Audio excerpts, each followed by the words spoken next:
So why should you care? Why should anybody care? We live in America, pretty peaceful place. We've got our own problems. We're fighting intellectual, philosophical, political battles on every front. Why should anybody care about a war on the other side of the planet? You can see where Ukraine is. You can see where Russia is. It's far from Western Europe. It's really far from the United States. Why should we care? And I think the reason we should care is that while this conflict is happening in a faraway place, the reasons it's happening are relevant to every one of us. Not only is the conflict a conflict about, I think, good and evil and justice, but it is a conflict that politically, ideologically, philosophically is very relevant to the conflicts we all face right here in the United States and has real implications to whether we win or we lose the conflicts that we're engaged in. In many respects, the enemy, the bad guys over there, inspire and are very similar to at least some, not all, some of the enemies we have right here in the United States. I think the war in Ukraine is a conflict of civilizations. It's a conflict of a vision about the future of the kind of political world we want to live in and the kind of world we want to live in. It is a conflict that is challenging to Western civilization. It is a conflict that challenges everything good that I think we have in our world. And to the extent that Russia wins this conflict, to that extent, our horizon shrinks in terms of the time we have to change the world. To the extent that Russia fails, we buy some time to change our own world.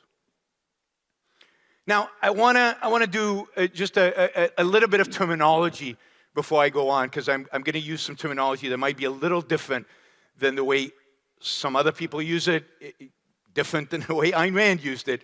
So I need to clarify that in advance. I'm going to be talking about left and right, but I'm going to be talking about left and right differently than I think often is discussed. For me, left is egalitarian collectivism with everything that implies, woke and everything else you want to add into that. I think you understand what left is. But right, the way I'm going to use it and the way today I think about it, is nationalist religious collectivism. In that sense, I don't believe objectivism is right. You can ask me about it in the Q&A. I'm not going to get into a whole debate right now about it, but that's how I'm going to use it. When I talk about the West, for the purposes of this talk, we could talk about other purposes. You could use it a little differently. For the purposes of this talk, I'm going to refer to Western Europe and the United States. When I talk about Western civilization, I'm referring to the ideas of the Enlightenment, the ideas that I believe have made the West the civilization. And three big ideas: reason, individualism, and political liberty, political freedom, capitalism. So that's the frame. Let's get into a discussion of the war. And I want to start with really the causes of this war, the reason this war happened, and the reason it happened when it happened. And here we're going to go into kind of the mindset of the Russians and the mindset of Vladimir Putin in particular, because he is Russia for all intents and purposes.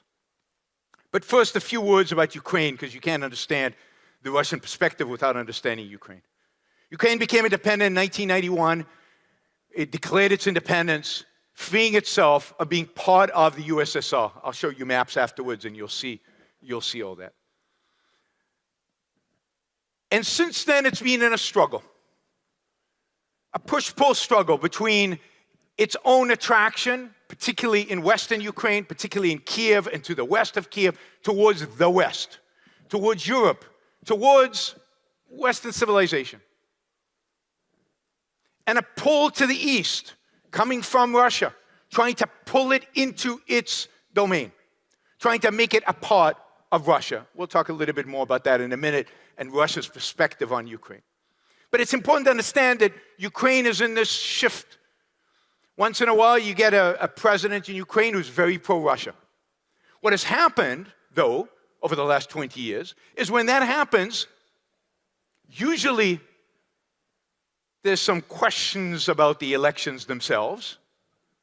People go out into the streets and demonstrate because they want to be pro-Europe, not on the Russian side. And there is a regime change as a consequence. This has happened twice over the last 20 years. It happened in 2004 with the Orange Revolution, and it happened in 2014 with the Maidan. Maidan is the big square in the middle of Kiev, where thousands, tens of thousands of Ukrainians came to protest a pro-Russian corrupt president. Violence ensued, and as a consequence, he was deposed and replaced by somebody who ultimately was pro-West and moved Ukraine further to the West. The trend over the last 20 years has been westward. Ukraine has the desire, the will, the interest, becoming an integral part of Europe and adopting European values. It wants to be a member ultimately of the EU, and now I think certainly wants to be a member of NATO. But it's really important to understand that Ukraine was moving westwards, becoming more like the West.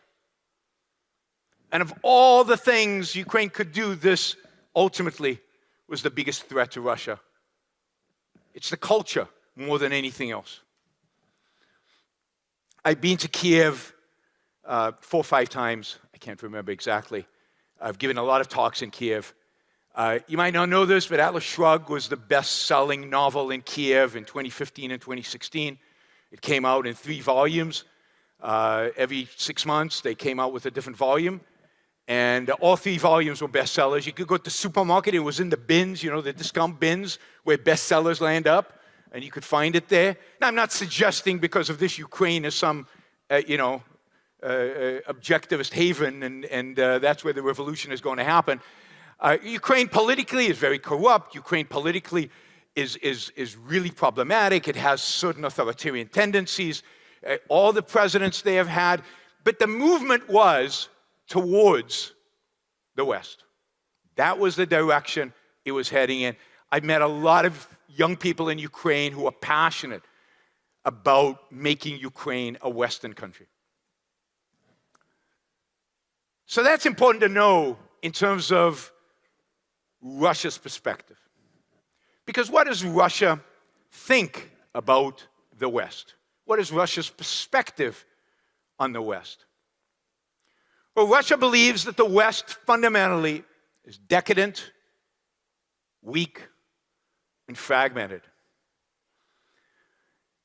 I've got a lot of quotes because I feel like if I just say that, I want to put it in Putin's words. So here's a little bit, and you find this in every speech that he gives. Almost every speech that he gives, paragraphs like this appear. Look what they're doing to their own people. It's all about the destruction of the family, of culture, of national identity, perversion and abuse of children, including pedophilia, all of which are declared normal in their lives. They are forcing the priests to bless same-sex marriages. Bless their hearts. Let them do as they please. But here is what I would like to tell them. Look at the Holy Scriptures and the main books of the other religions. They say it all, including that the family is the union of a man and a woman. But these sacred texts are now being questioned. Reportedly, the Anglican Church is planning to explore the idea of a gender-neutral God. What is there to say? Father, forgive them, for they do not know what they do. Millions of people in the West realize that they are being led to a spiritual disaster. Frankly, the elite appear to have gone crazy. It looks like there is no cure for that. But like I said, these are their problems while we must protect our children, which we will do. We will protect our children from degradation and degeneration. For Putin, the West is woke. That's it. It's everything. And he is standing up against it.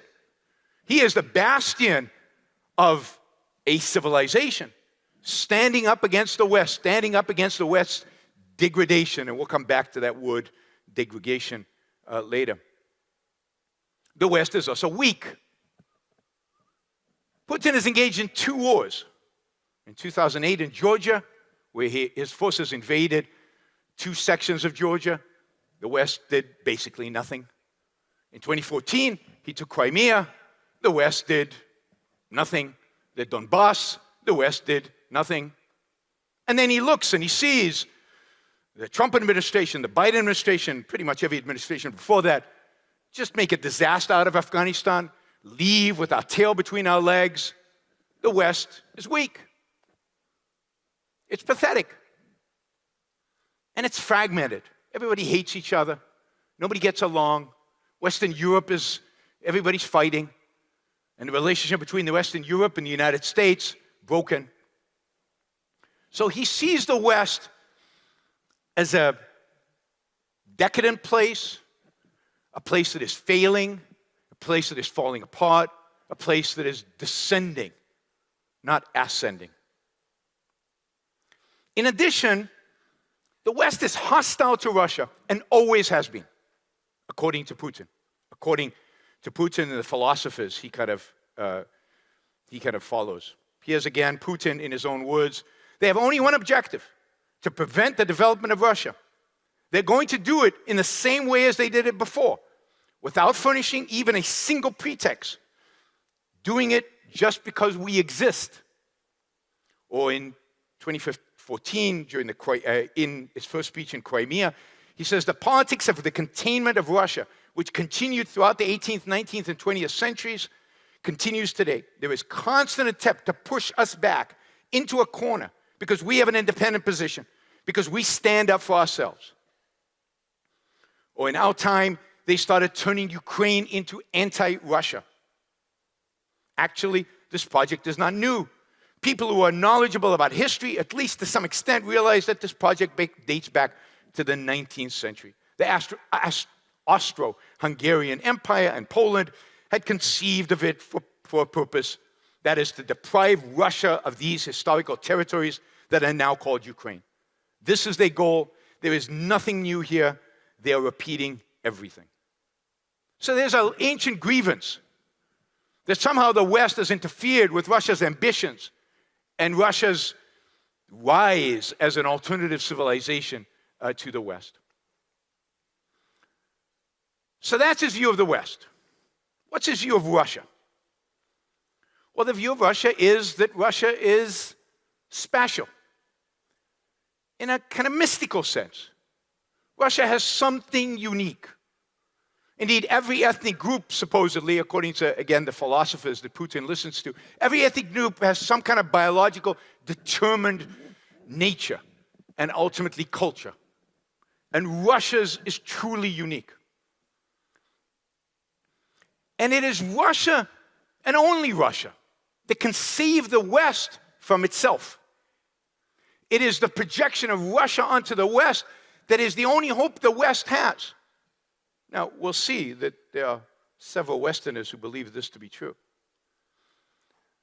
So, a professor from Moscow State University in an event, he says, Russia's destiny is no less than, quote, to build herself up as a separate civilization and to think of herself as the conservative savior of Europe.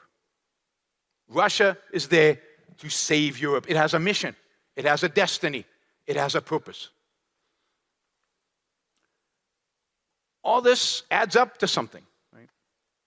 Now, what are these values that Russia represents? Well, these are conservative values. These are the values of the past. These are the values of tradition. And Putin constantly talks about how he is a true conservative. That what he wants is to leverage the past to create a beautiful future for Russia. But it's all about tradition and family and the proper role of male and female.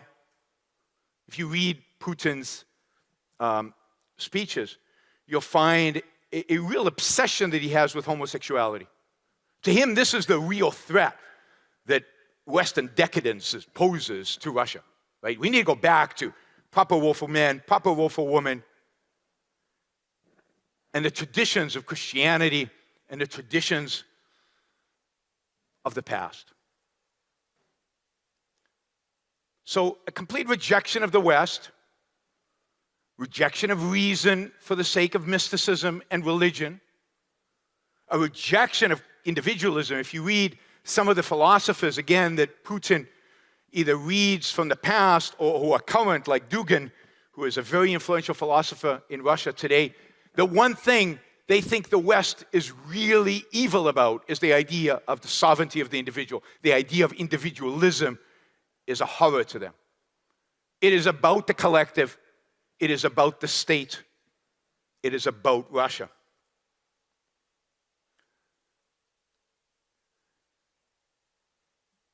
So, let me just see.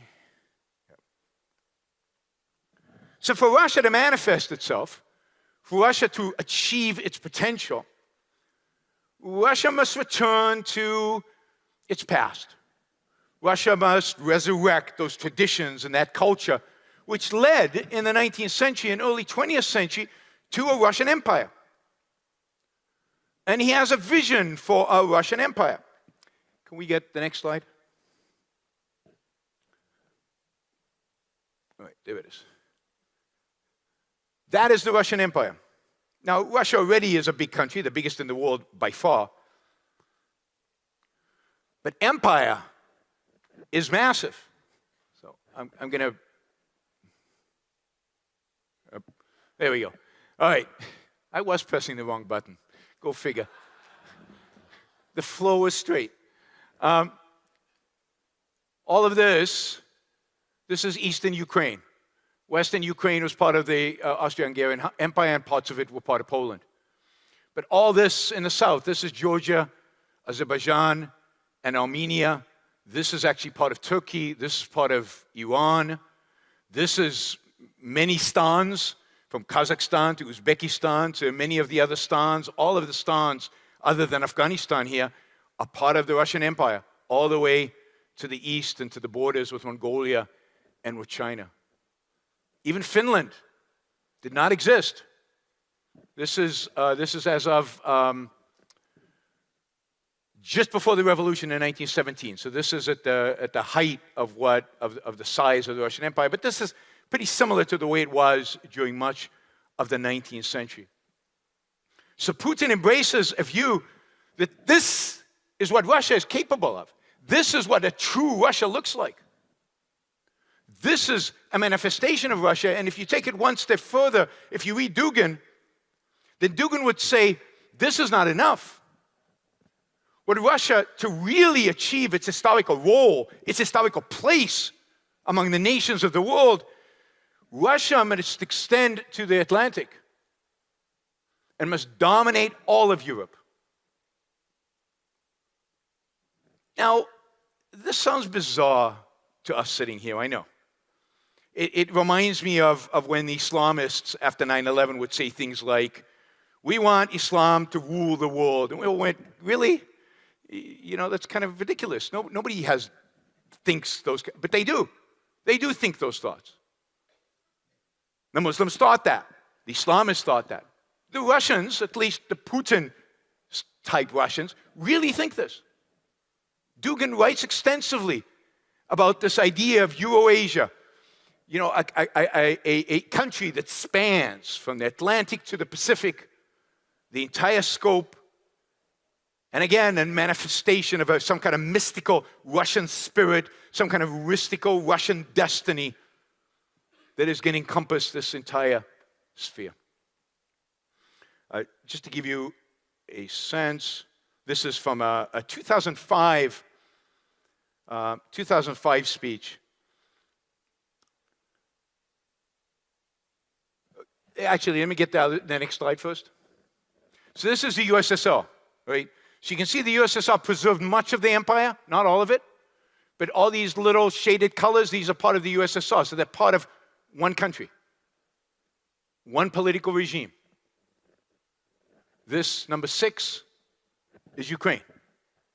So this was Russia. All these declared independence in 1991 when the USSR fell. What is Putin's response to the fall of the USSR? This is in 2005. He says, we should acknowledge that the collapse of the Soviet Union was a major, or the major, geopolitical disaster of the century. Of all the horrors of the 20th century, the thing that upsets him the most is the fact that these were split off from Mother Russia. This is his ambition. And when it comes to Ukraine, he's very clear. Talking to US President George Bush on the sideline of a NATO summit in 2008, he said, Ukraine is not even a state. What is Ukraine? Part of its territories is Eastern Europe, but the greater part is a gift from us when the USSR was broken up. And then in 2021, about 7 months before the war started, 8 months before the war started, Putin actually wrote an essay, a long essay, that was published on the Kremlin's website. And the name of the essay was On the Historical Unity of Russians and Ukrainians. And I'll just quote one sentence. The essay's pretty repetitive. This captures it all, I think. Quote, our spiritual, human, and civilizational ties formed for centuries and have their origins in the same source. Together, we, Russians and Ukrainians, have always been and will be many times stronger and more successful, for we are one people.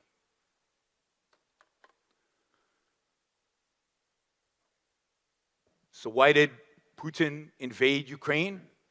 Because he views it as his. It's part of Russia. It's one people. He views it as an essential part of a Russian empire. Ukraine today, he tried Georgia. Georgia's right here. Georgia's number 8. Who knows who else? Belarus is already in his pocket.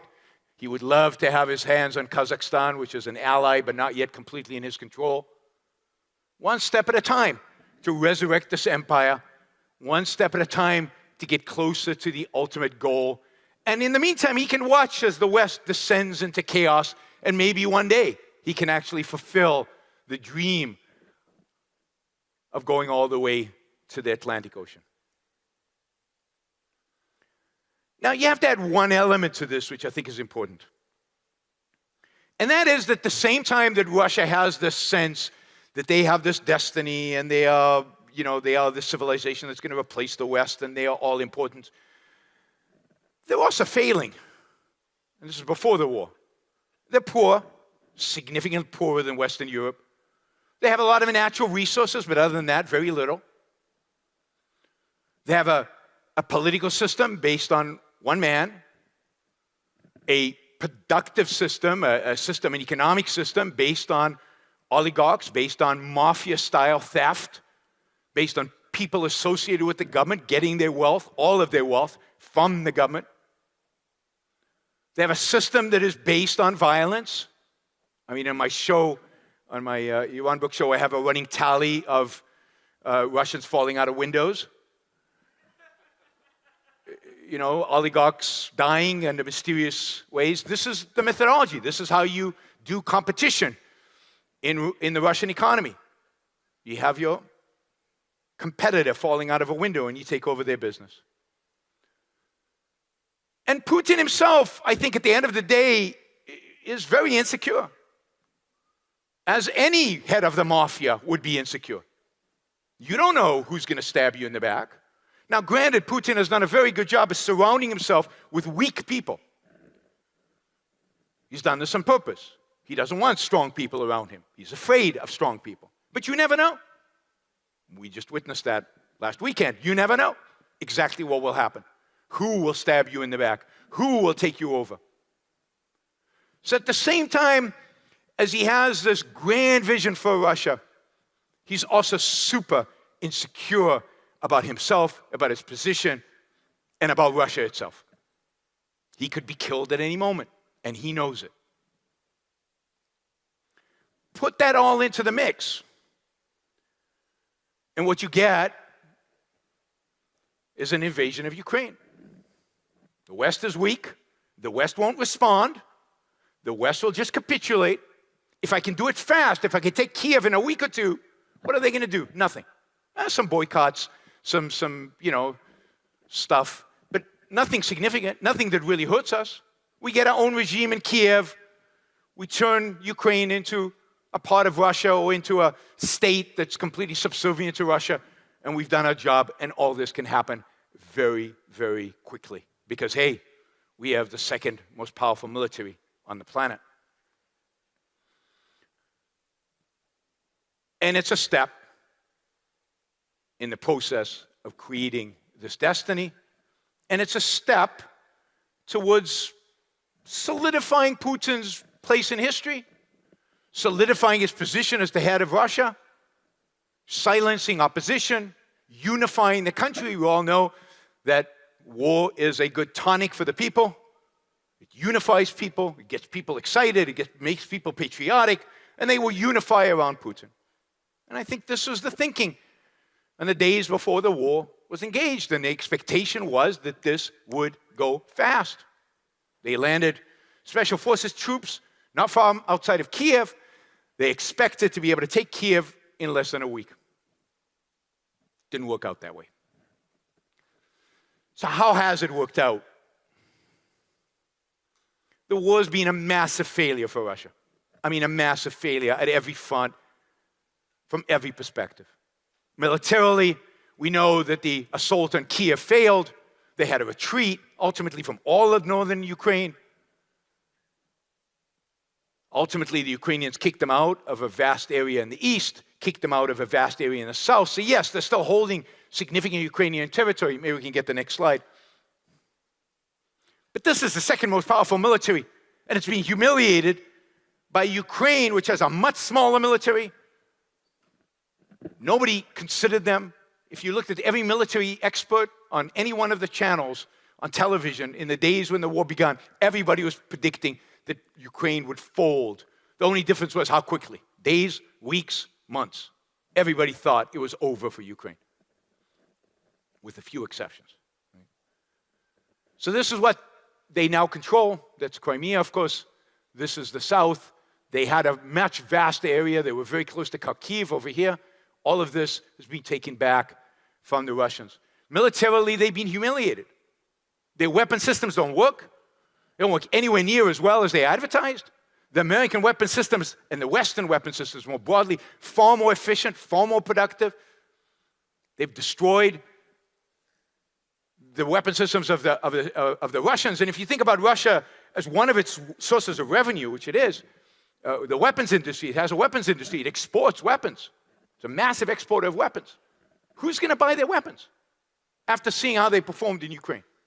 Indeed, India, which is one of the largest importers of Russian weapons systems in the world. India has just come to the U.S. asking to buy U.S. weapons.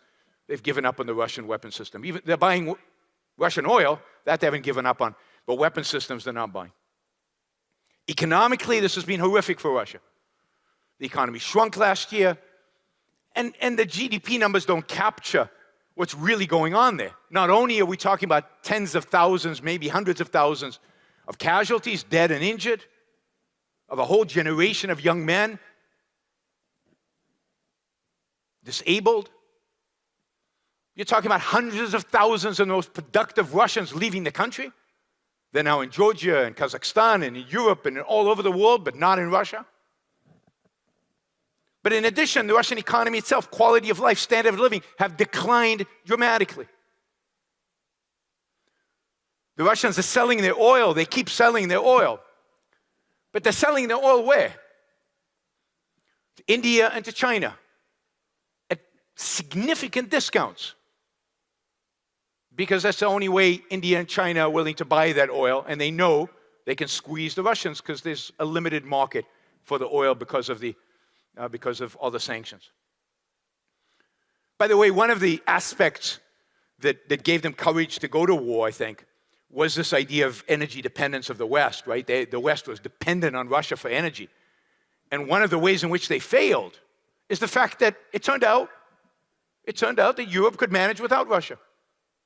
It turned out that there are other sources of energy that if the Europeans put their mind to it, they can build LNG facilities, liquefied natural gas, and get natural gas from the Middle East or from the United States and not have to depend on all those pipelines from Russia. Which, again, this is a massive strategic defeat for Russia, which depended on the fact that the rest of the world was dependent on them. It's not. And this war proved it. But other ways in which this was a massive defeat. Some argue that Russia was worried about NATO being stationed in Ukraine. Well, NATO now, after the war, is stationed in Finland, which is closer than Ukraine, a longer border with Russia. I don't know what a drive is from the Finnish border to St. Petersburg, but it's short. Finland is a far bigger threat from a NATO perspective to Russia than Ukraine ever was. Sweden is likely to join, so NATO has grown. Sweden and Finland actually make weapons. They actually have armies that could actually stand up to Russia. I mean, Ukrainians have stood up to Russia. Anybody could stand up to Russia, really. Now, that's not to diminish the Ukrainians, it's just to say. So, they failed with regard to NATO. Ukraine today, they said they were going to Ukraine to demilitarize it. Well, they got the opposite. Ukraine is more militarized today than ever before. They went to Ukraine to stop Ukraine from becoming too close to the West. Ukraine is closer to the West than ever before. Likely to be fast-tracked into the EU once the war is over, and potentially for NATO membership. And then they're thinking about Europe and the United States and the fragmentation, and we fight all the time, and they won't do anything. Nothing has united Europe more than this war. Countries that don't speak to each other on a regular basis suddenly agree. Poland, which was kind of shunned by many European countries, suddenly everybody agrees with Poland about the necessity to combat the Russian risk. This has been an incredibly unifying event for all of Europe and for European-US relationships. So we have now a much stronger West from the perspective of Russia. And maybe in the most shocking of all is the fact that NATO members in Europe, who never used to spend any money on military, on defense, are now substantially increasing their budgets. So Germany is committing to spending 2% of its GDP on the military for the first time. Europe is going to become much more independent militarily because of this war. So this has been a complete disaster. Something, of course, the Russians can't admit. But you saw it last weekend with Prigozhin. First, he came on a YouTube video and he told us that the war was not really about NATO or anything like that. What he said the war was about, just a little, I didn't include this reason. He said it was just the Russian mafia, basically. The Russian oligarchs wanting to steal all the Ukrainian stuff. And that's why they went to war. It's to steal the stuff. And if you look at all the industries in places like Melitopol in South Ukraine and other areas around Ukraine, all the equipment's gone. It's all being transported to Russia. Everything's gone. They're stealing all the wealth, everything they can get their hands on. But what we saw last weekend was, in addition to everything else that has set Russia back, Putin has been set back. What we saw last week when it was the first real challenge to Putin in over 20 years. Putin is on thin ice. He is much weaker today than he was when the war started. So Russia has failed. It has failed to achieve all of its strategic goals. Except maybe for one. And that is that it seems like its friends in the West are still strong. They're still supportive of Putin. They're still embracing, call it the Russian way. And this is maybe the most shocking thing about this war. Everything else, I kind of could get a grip on. But the amount of support Russia and Putin have in this country and in Western Europe, but primarily in this country, is truly astounding and truly shocking. But then if you read Putin and you read about how he's anti-woke and how he's anti-left, it kind of starts fitting in. If your perspective on the world is right versus left, and the left is really evil, and therefore anything you do to combat the left is good, then Putin is your hero. He stands up to the left. He talks the talk, and he walks the walk. Russia is appealing to vast segments of the American right, sadly. They like the authoritarianism, the tough guy, the president who doesn't wear a shirt and rides a horse. You think RFK is posing without a shirt on accidentally? And by the way, this is left and right, because RFK, right? They like the strength, the manliness of a Putin, the sheer force of his character. He stands up to the West. He stands up to the leftists. And there are many in this country who admire that. Don't believe me? Let me read you from one of the most influential people on the right in America today, and that is Jordan Peterson. Jordan Peterson writes, Putin regards the current West as decadent to the point of absolute unworthiness, particularly on culture and religious front. But Putin tells his people that he sees us falling far too far under the sway of ideas very similar to those that produced the revolutionary frenzy of the communist movement. This is the left. And then Jordan Peterson continues, and we are degenerate. Or he says this is a question, and are we degenerate in a profoundly threatening manner? I think the answer to that may well be yes. The idea that we are ensconced in a culture war has become a rhetorical commonplace. How serious is that war? It is serious enough to increase the probability that Russia, say, will be motivated to invade and potentially incapacitate Ukraine merely to keep the pathological West out of that country. And he says, and Russians believe that they have a moral duty, and they have the highest moral duty to oppose the degenerate ideas, philosophy, and theology of the West. And there's something about that that is not wrong. We cannot do without the Russians on our side here in the rest of the Western world. For Jordan Peterson, Russia is part of the West. Indeed, Russia is not just part of the West, Russia is a crucial part of the West. Russia is the part of the good part of the West. The part that is associated in his mind with religion and tradition and the past and authoritarianism. We can't do without that.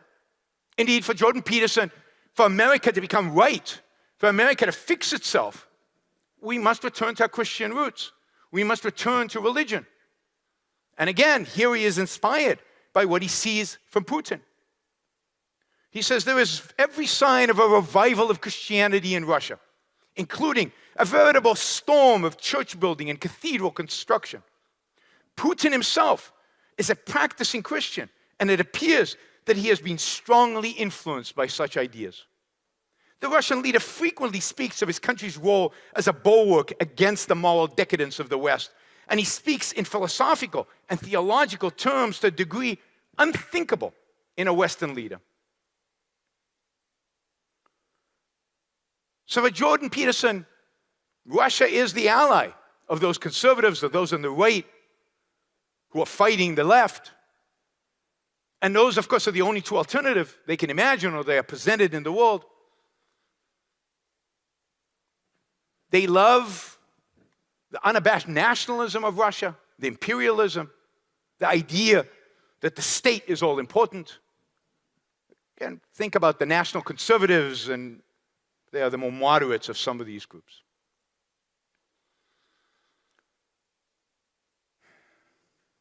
So the West is threatened today.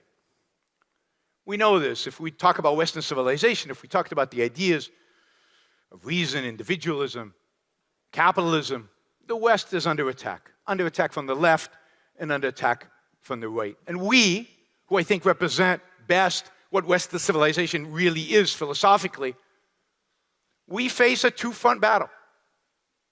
A two-front battle facing the collectivists of both sides, the mystics of both sides, the statists of both sides.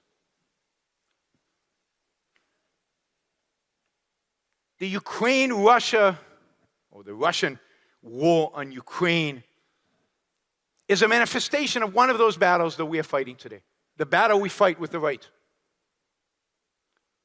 Russia represents for the right what kind of an ideal state looks like, hearkening back to all those traditional values and religious values and mystical values.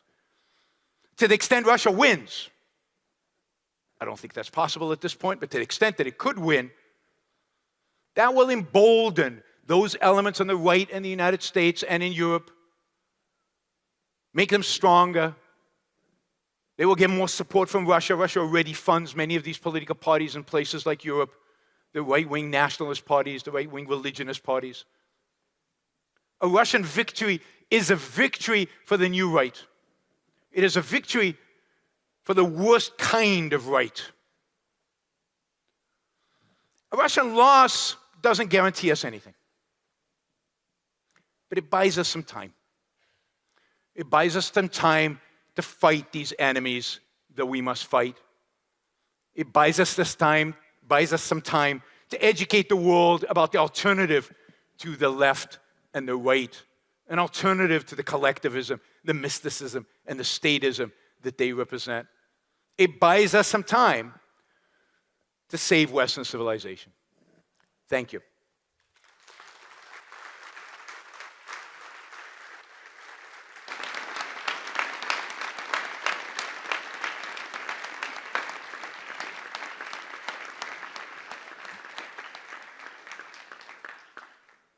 All right, I see a line of questions.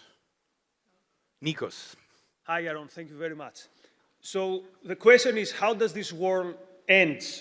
So on that part, on the territories which are still occupied by Russia, the red part, there's a significant part of the population who would want to be in one way or the other part of Russia. So do you see any realistic way that this war would end and that Ukraine would still be intact as it is today? And is there a chance it ever gets to NATO? Thank you. So is there a chance that the war ends and Russia gets to keep the Donetsk and Crimea and maybe some other relatively Russian-speaking parts of Ukraine?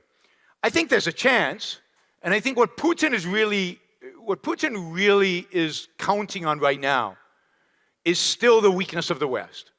What he's counting on right now is the idea that the West will stop at some point giving weapons. Let's say, I don't know, I can think of several Republican candidates who might win the presidency and stop providing weapons to Ukraine. You could see elections in Germany flipping and a much more pro-Russian government in Germany rising, and other countries around Europe, and the Poles are alone because the Poles are not going to change.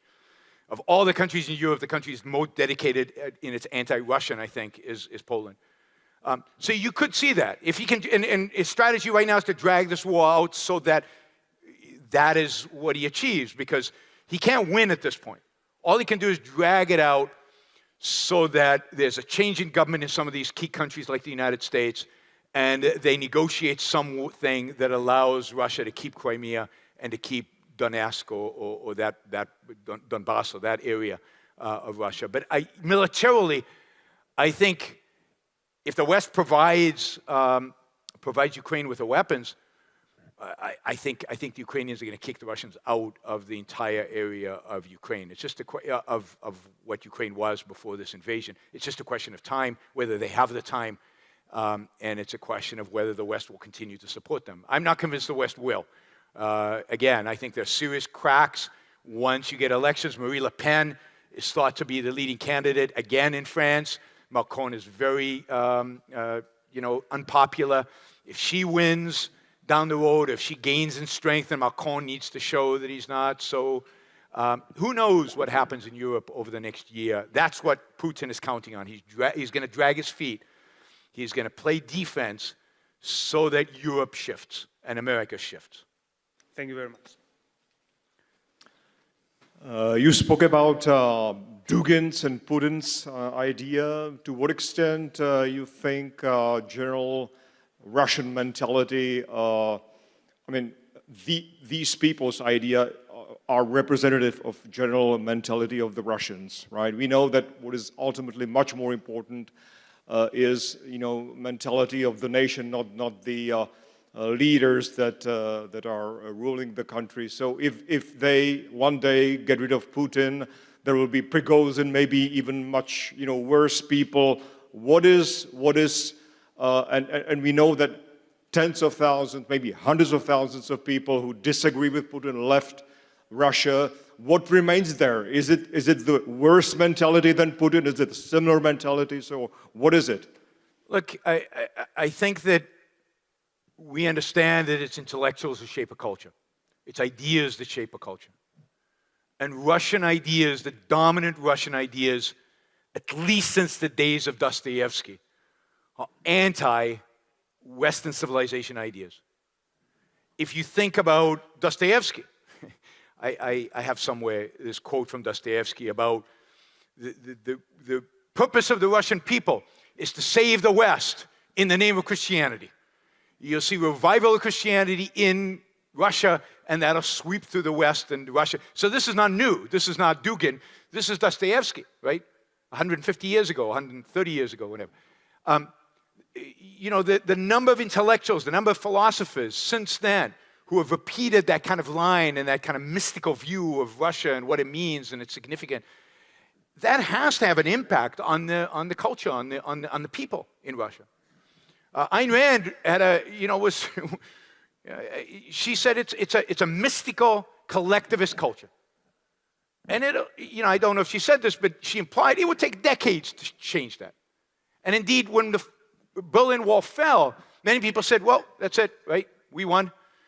Liberal democracy, whatever that is, won, and Russia will just become part of the West. Well, no. It became mafia land, where the mafia took over whole industries, and it became a land of authoritarianism, mysticism, collectivism, exactly what you'd expect from the culture that has led to this point, that led them to become the USSR. That wasn't an accident. It's not an accident that they became the first real communist country. All of this is a consequence of the ideas that are deeply embedded in Russian culture. And I think that, so I think if Putin disappears, you get somebody as bad or maybe worse for a while. Is there hope long term? Of course there is. Because people have free will, they can't change. There are hundreds of thousands of Russians who left because they wouldn't succumb to this kind of authoritarian government. They could come back. You could see a real change. You could see kind of a liberalization of Russia, but that's far-fetched. I mean, I think it's going to be really, really difficult to imagine a world in which that happens. It doesn't look good for them. But I'll say this. I mean, you could have said the same thing about Ukraine because Ukraine was so much under the influence of Russian culture, and Ukraine has moved away. So it is possible. It is possible. And, it's wrong to give up on people. There's always that potential. Thank you, Ron. Amazing talk. So you started with a premise that success or failure of our enemies overseas impact the success or failure of our enemies here at home. And I agree with you. And yet, as Russia fails in spectacular fashion, Putin's head of propaganda, Tucker Carlson, is still on the rise. Why? What's it going to take for people like Tucker to be held accountable? I don't know. It's very depressing. Something has happened over the last, I don't know, since Trump, I think. And that is that people won't accept reality. They don't. They just ignore it. They come up with conspiracy theories that explain everything, right? Prigozhin is not actually an enemy of Putin. He's actually, this is all Putin doing 4D chess. And there's a whole constellation there, and this is all strengthening Putin. It's making him stronger. I don't know, you can't even talk about it because it's completely arbitrary, so it has no cognitive standing. There's nothing to say about these things. And Tucker Carlson is a perpetuator of some of the worst conspiracy theories, I think, today. And I think he is completely divorced from reality, from facts. And people don't seem to care. And to the extent that facts don't matter anymore, yeah, that's our biggest problem, I think, of all the problems we face today. It's an epistemological problem. If people don't care about facts and about reality and about truth, if we're truly on a post-truth era, then it's over because all we have is truth, facts, reality, reason, logic. What else is there? I don't know. My hope is that Russia loses so badly that they can't ignore it anymore. But, the ability of human beings to rationalize and to evade and to create stories, call them conspiracy theories, is astounding to me. And they manage to somehow do it anyway. I mean, if he loses, they'll call that 4D chess, and actually he's going to do something around. And when you say, look, Finland has joined NATO, that's bad, it doesn't even register with them. They can't even respond. So I don't know. If we knew, maybe we'd have some good arguments to convince some of those people. Tucker Carlson, I think, is just a liar. I'm convinced he knows exactly what he's doing. This is a marketing ploy. This is how he gets his audience. He knows what attracts an audience. He says what he needs in order to attract an audience. I think that was revealed in this lawsuit between Fox and Dominion, where he was saying one thing on his text to other Fox employees and something completely else on air during after January 6th and after the election. So, Tucker Carlson will do what Tucker Carlson does. I mean, he's an entertainer and he entertains. It's the fact that he has such a following, which is truly scary.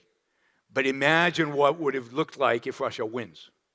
That's my point. If Russia wins, it gives him so much power, it gives him so much strength, it legitimizes everything he says, even among people who might be on the fence or might, because if they lose, at least we have reality on our side, right? If you point at it. If they win, Tucker becomes much more powerful than he already is. And that's scary. Great response. Thank you. Yaron, we have a question from the online audience. Sure. Does America's massive resource investment in Ukraine's military serve America's self-interest?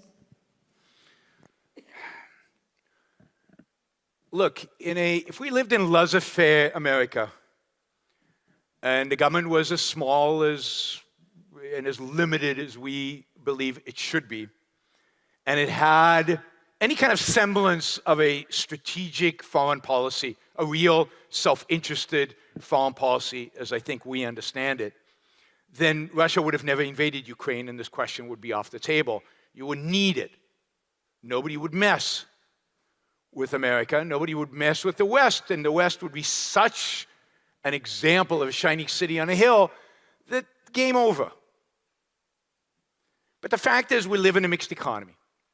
The fact is that the United States spends huge quantities of money on all kinds of things that have nothing to do with our interests.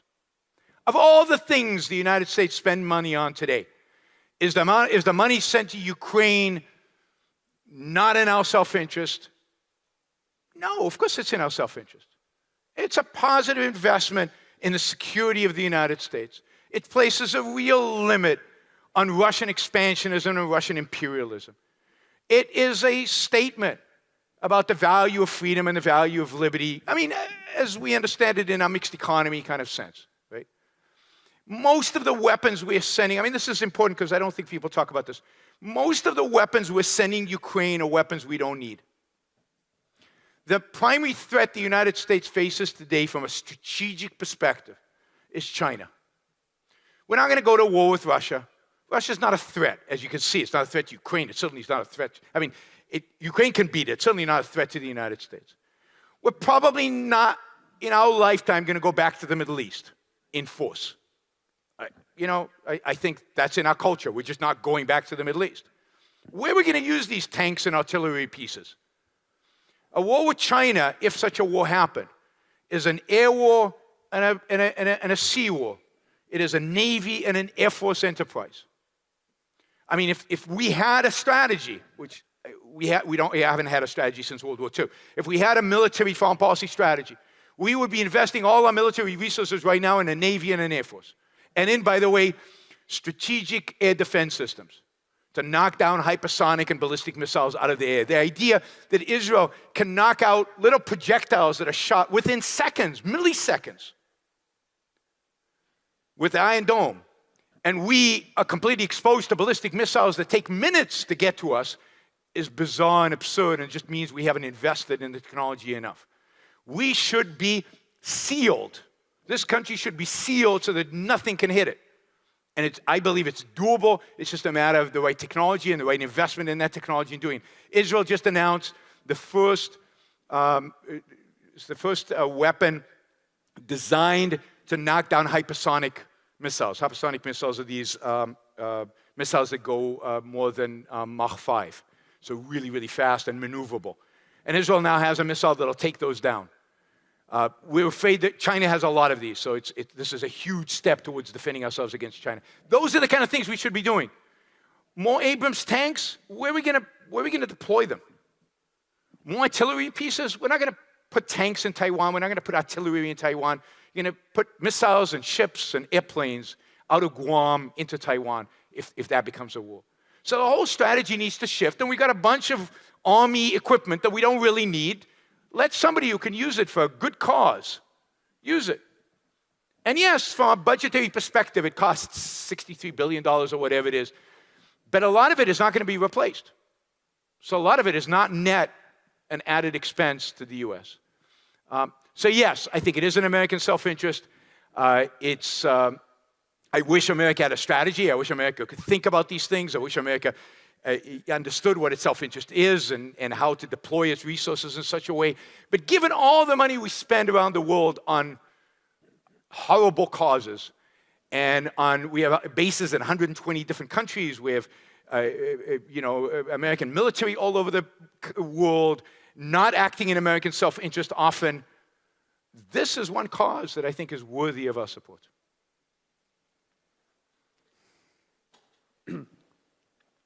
If I may ask another America-centric question, what would it be different in this situation if last presidential election the other guy won? Would he give Russia a moral sanction, claim there are heroes on both sides, fly over to occupied territory to take a photo op with a Bible, or just completely abandon them like Hong Kong? I don't know, so it's really hard to tell, but my guess is that he would have abandoned Ukraine, that he would have let the Russians have it. And he probably would have negotiated some deal where you would have got a Russian figurehead in Kiev, and he would say, I cut a deal, and I made a deal, and he would have come off as a... And that's what he's saying now. I would meet with Putin, we'd fix it all, just like he fixed it with North Korea. I mean, we'll just arrange everything, and everything will line up. But ultimately, Donald Trump is... I mean, Donald Trump is not going to do anything different in a positive sense. And I think he would in a minute abandon the Europeans. He would say, this is a European problem, let them deal with it. We don't need to be involved. So I think it would be quite a bit different, I think, in a negative sense. Yes, I figure it also... I mean, I can't think of anything foreign policy-wise that Donald Trump did that was good, other than maybe what he did in Israel. But yeah, no reason to expect any better in this circumstances. he'd probably also react to Putin's threat of nuclear warfare by bragging about our own, as if that would solve anything. So yeah, it's very close to my guess. Thank you very much. Look, if you saw his press conference with Putin when they met, I forget where they met. Putin was like overshadowed him. Putin was the man there. And it was like Trump was saying, I don't believe my own security services. I believe Putin. Putin's a good guy. I like Putin.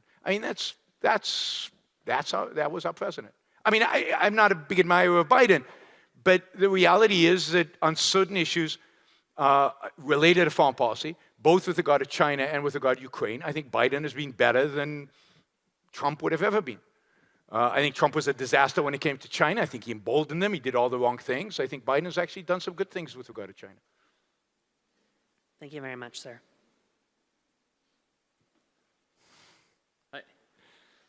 For quite some time, Ukraine has consistently ranked poorly in terms of economic freedom, according to the Heritage Foundation, even worse than Russia. Aside from that, the nation has faced many accusations of corruption. With that being said, do you think it is wiser to simply oppose Russia rather than outright support and champion Ukraine? Yeah, there's no question Ukraine is a corrupt country. It has its oligarchs. Zelensky was kind of a fresh face. But all indications were in the first 2 years is that he was unfortunately succumbing to the same kind of corrupt system and was not being as radical as I think many people who voted for him would have liked him to be in terms of changing the system. The difference is this. The difference is that the Ukrainian people have voted repeatedly and want the country to move more towards becoming a Western country. So yes, it has a political class and a political establishment that is corrupt and that is bad. Those kind of political systems are very difficult to get rid of. You need somebody truly committed to the cause who really understands what they're doing in order to do that. Georgia, the country of Georgia, actually managed to get rid of that corruption amazingly, but that's because they had a unique circumstance where they had a prime minister and a government that was uniquely committed to relatively free markets. Actually more committed than any other government I know of to free markets for a while at least. Ukraine just hasn't had that. But the people want that. They want to move in that direction. And I think in that extent, and again, I've been to Ukraine and I've talked to people. I support those people. I've been to Russia. And look, I didn't want to say this, but because this is subjective, completely subjective. But of all the countries I've been in the world, and I've been to, 80 maybe, the place where I felt least comfortable was Russia. I will take China over Russia any day in terms of a visitor, in terms of a tourist, in terms of a lecturer, in terms of any of these things, and in terms of the people. Russia's oppressive. It has an oppressive sense to it. Ukraine didn't have that.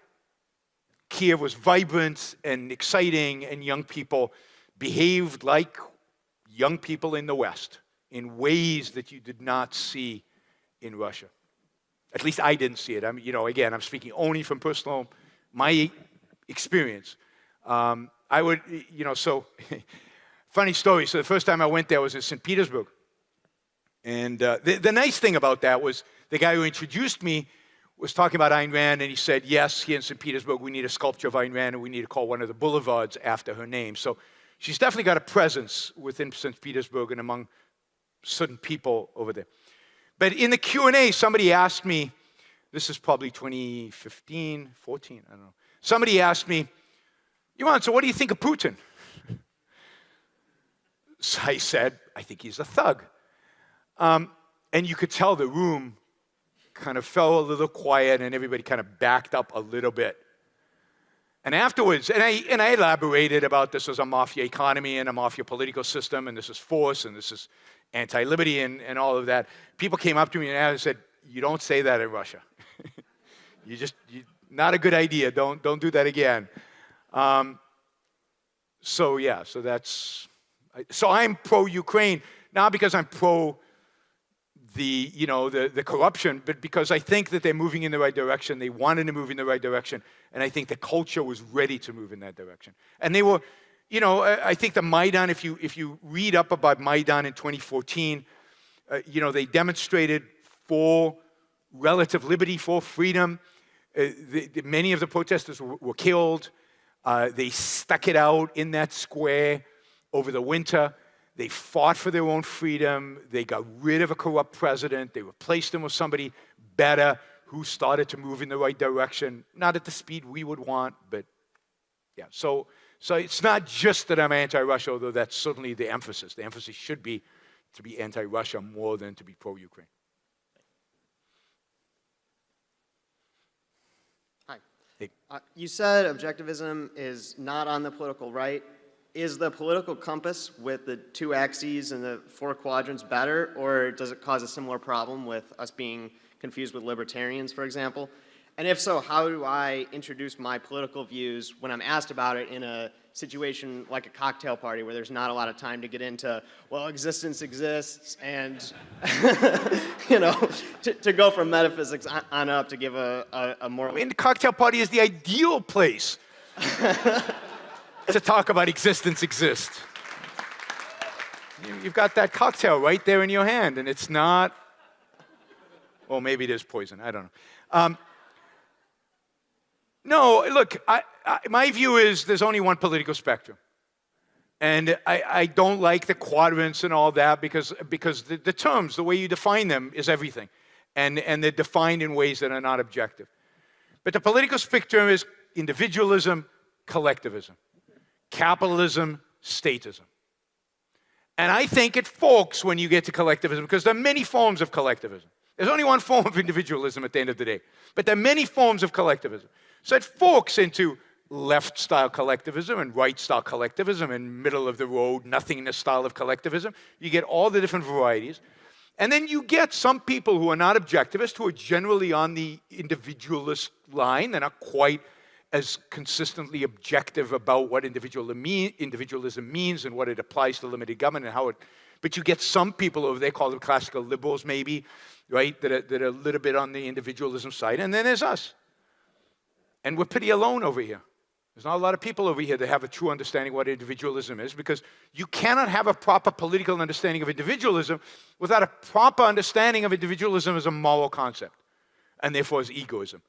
So, and that's why we're alone here, because nobody else has that moral concept. So that to me is the spectrum. And, you know, and I think 40, 50 years ago, the right, there were elements of the right. There were significant elements, not minor elements, significant elements of the right that believed in individual rights, or at least some view of individual rights that were on this spectrum towards individualism. So you could say the right represents ultimately individualism. I think those elements on the right are so small today, and the dominant of the right is collectivism, that to use that terminology is just confusing. It's confusing in your own mind, and I think it's confusing for the audience that doesn't quite understand it. So you say, I'm not on the right as you understand it today, and I'm not on the left as you understand it today. I'm an individualist. I'm a capitalist. I'm a free market guy. Thank you. Nobody else is. We have another question from the online audience. Okay? How can you say that to the American right, Russia is the savior of traditions and religious values? These values in the West are completely different from those of Russia. I mean, they're completely different in their minutiae, right? Because they are Eastern Orthodox Church, and in the West, we're Protestant and Catholic. But the idea of the role of religion in one's life is the same. The idea of the insignificance of the individual versus the collective is the same, again, of these certain elements in the West. The anti-left, and this is the key, look, what seems to unite people on the right, and some good people on the right who are willing to associate with the very bad elements on the right, is opposition to the left. And what I think mostly attracts Jordan Peterson to Putin is this idea that Putin really stands up to the left. He's willing to talk the talk. He's willing to say it. He's willing to advocate for Christian values. Yeah, we might disagree about whether when you put the piece of thing in your mouth, that's really the body of Christ or just a metaphor for the body of Christ, whatever the theologians want to debate, right? But that's not what's important. What's important is Christianity at the center of life, or isn't it? Is Christianity to guide us? Is, for example, Should homosexuality be banned legally or not? I mean, this is a big deal for Putin. He mentions this in every single speech. And while the American right often doesn't want to touch that, because it's not the topic that's most popular for them, when you dig a little deeper, watch Matt Walsh or watch, what's his name, Knowles on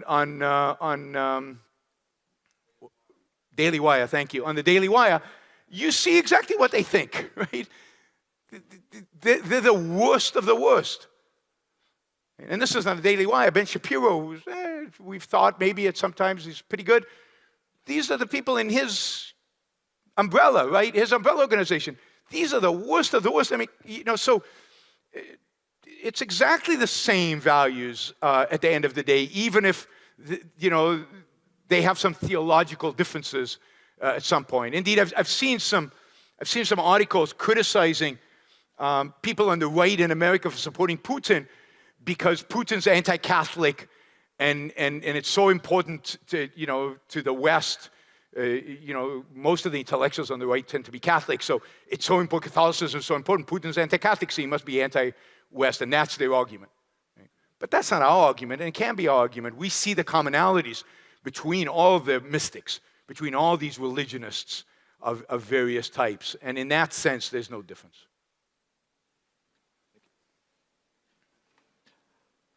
So maybe I'm mistaking the forest for the trees here, but do you think that nuclear non-proliferation efforts against US-friendly countries by the US government has contributed to Russia feeling emboldened to invade Ukraine? Good question.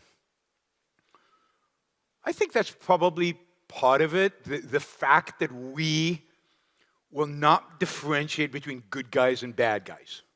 Can't have nukes, doesn't matter if you're good guys or bad guys. I think is a real problem. I mean, you solve a lot of problems in Asia if Japan, South Korea, and Taiwan have nukes. A lot of problems go away. But we can't conceive of that because we're just against proliferation. No matter if you're good guys or bad guys, that's it, you're done. And the same, like we kind of know Israel has nukes, but we don't want to acknowledge it. And because if we acknowledged it, we'd have to say, oh, bad, Israel, don't do that. Because we have an egalitarian view of this thing. And this is part of the problem of not having a strategy vis-a-vis foreign policy, not being able to identify allies, not being able to identify the good guys versus identifying the bad guys. So yes, I think that emboldens not just Russia, but it'll embolden China.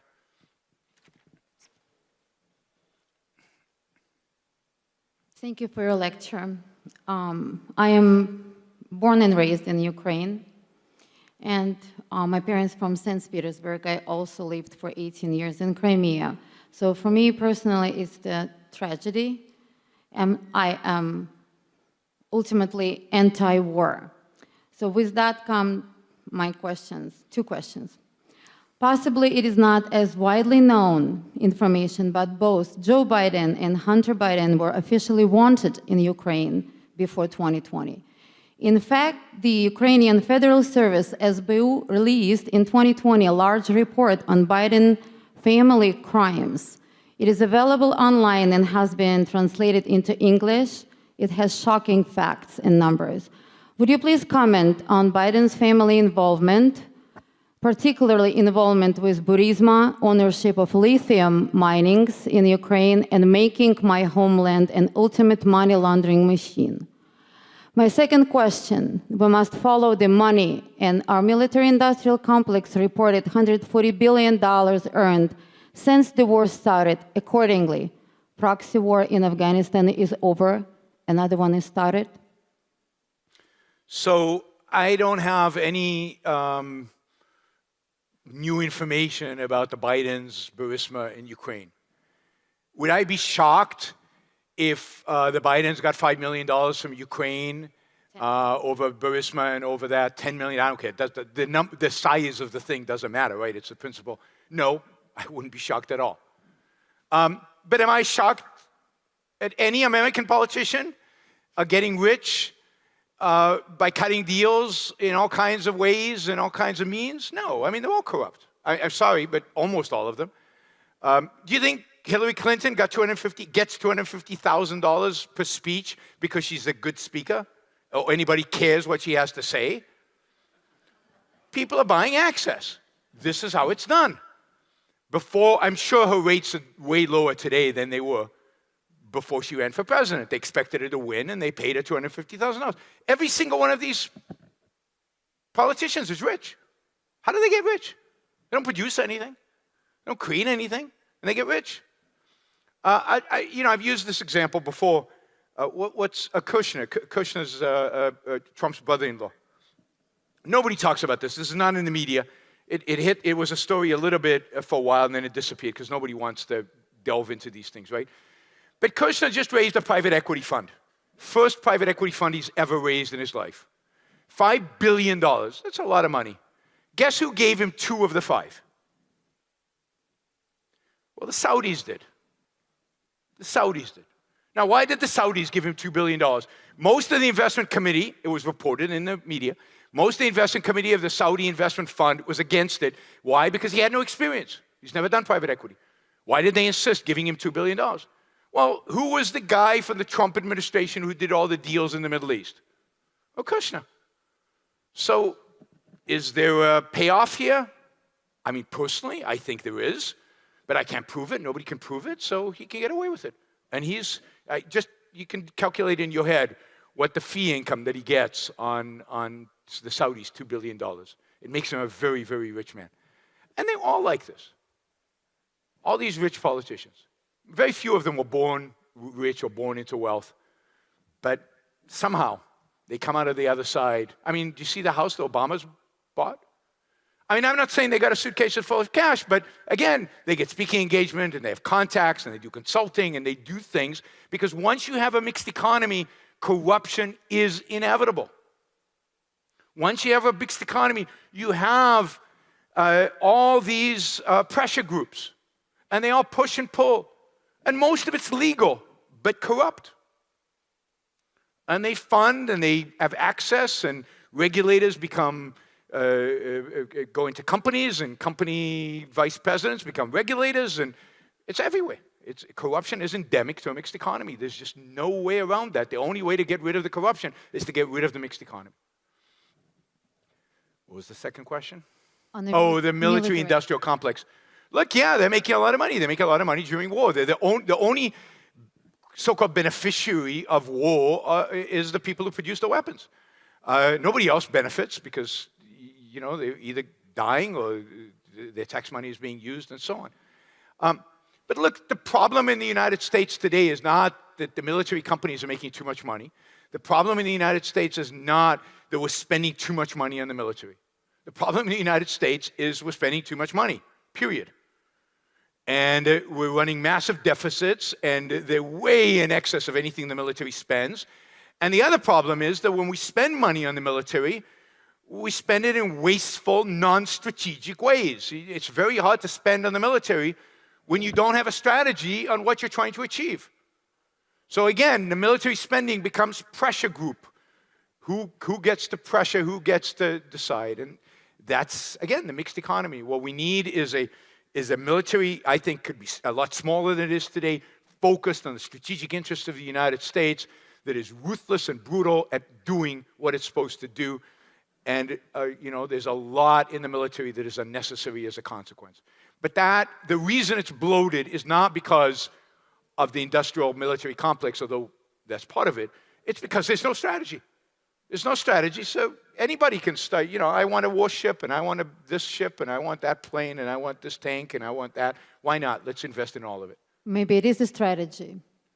No, I don't think there's a group out there trying to bilk us all and conspiring behind our back. Because there's no responsibility. No, because at the end of the day,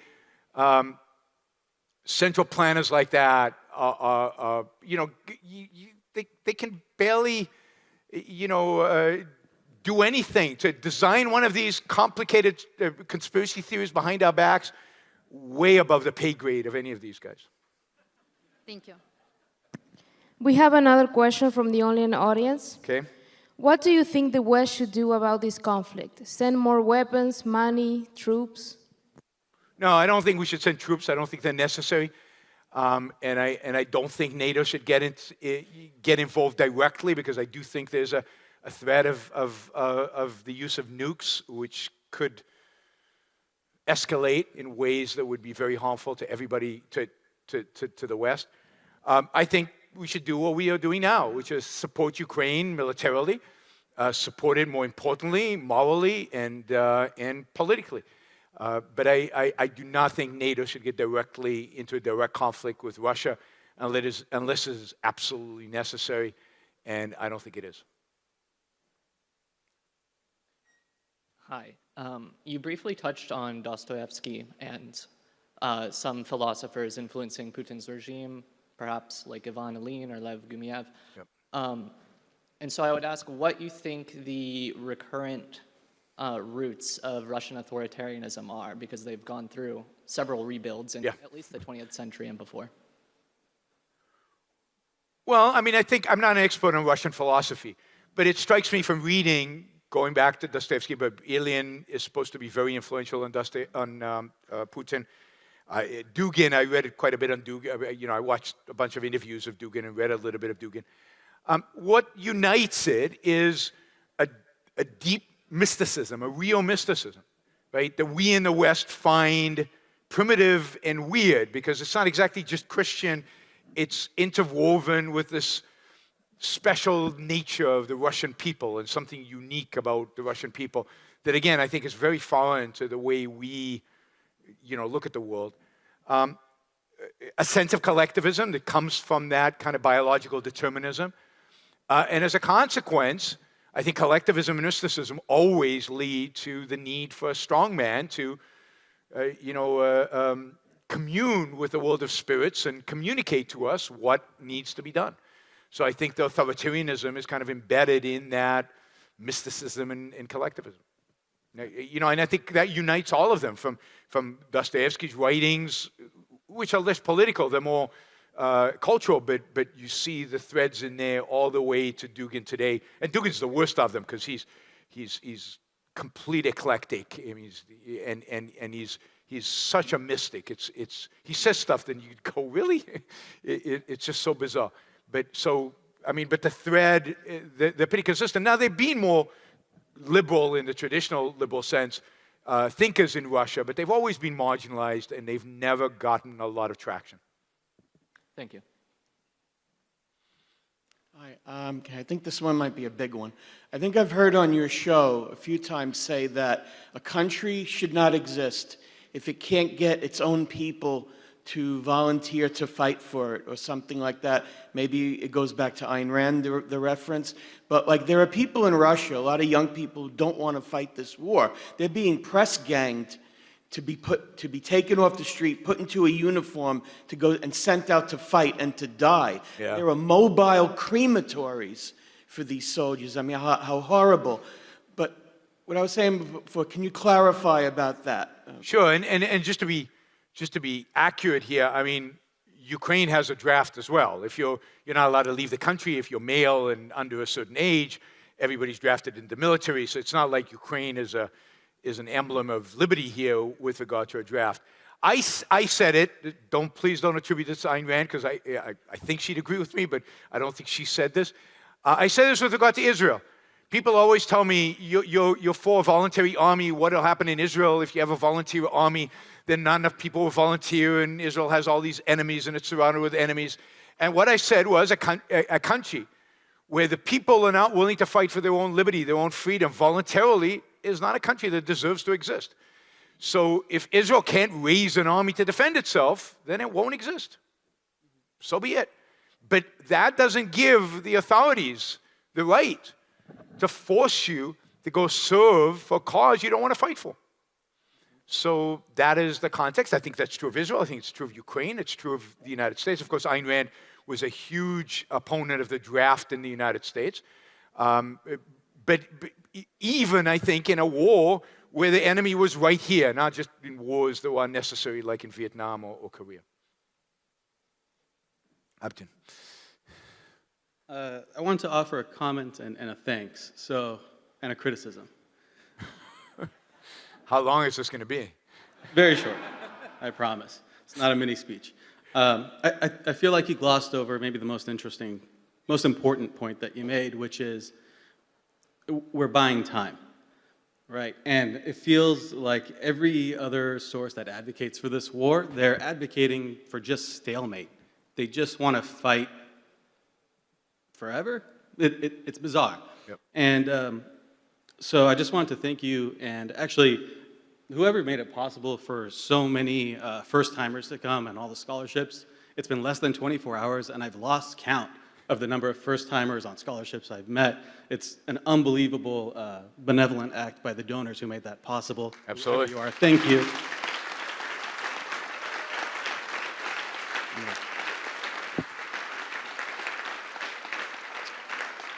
And it feels a little bit like, knowing that, some portion of these people are going to continue on, will join maybe the Ayn Rand University, actually become intellectuals in this battle.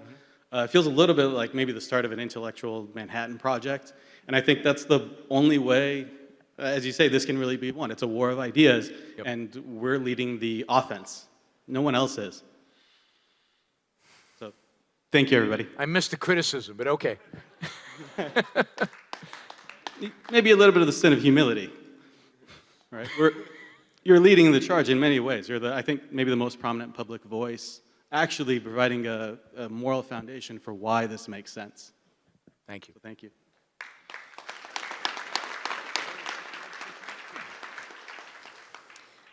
When Russia invaded, I guess the most recent time,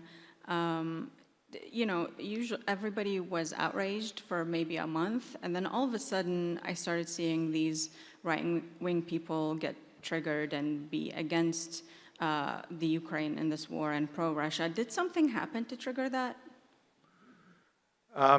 First, I think they stayed quiet because it was obviously Russia initiated a war, right? This was an act of, initiation of force. There's no question about that. Russia was in the wrong, and in those first few days or first few weeks, they would have come off as too obviously pro the initiation of force. And I think they backed off a little bit. They also wanted to see what would happen. I think they thought it would be quick, and then they could kind of celebrate, right? Russia had won, and it was over, and the West would have done nothing, and it wouldn't have mattered. Oh, that's right. I thought we were going to the 30 past, so. And then the war stalled. Russia was not being victorious. It wasn't happening quickly, and they started speaking up because it's what they truly believed all along. And time had passed. The American people had kind of forgotten about it a little bit. It wasn't at the top of the headlines. The Russian aggression maybe was receding further into the back, and they felt more emboldened to come out and do this. And if you're on Twitter or if you follow some of these accounts, I mean, the number of people who are coming out as pro-Russia is truly astounding. And it's the one thing that unites, one among many things that unites kind of the new right and the far left. Both are on Russia's side in this conflict, and it's not an accident if you think about the ideas that both sides represent. It seemed to me that because the mainstream was against Russia, that they became pro-Russia. Is this? I mean, that is true. It's not so much that the mainstream. So I need to end, but let me say this. This is the part of the if you're against the left, then you're against everything the left does. And Biden supported Ukraine, said it must be wrong. By definition, it must be wrong if Biden did it. And if the mainstream media is reporting that Russia's losing, then they must be winning. Because everything the mainstream media says is exact opposite in reality. And that's become a guiding mentality, a guiding way in which people deal with reality these days, at least a certain segment of the world out there. So yes, so at some point, they picked up that if you want to fight the left, you have to be pro-Russia. If you want to fight mainstream media, you have to be pro-Russia. And I think that stimulated the growth of them. All right, thank you, everybody.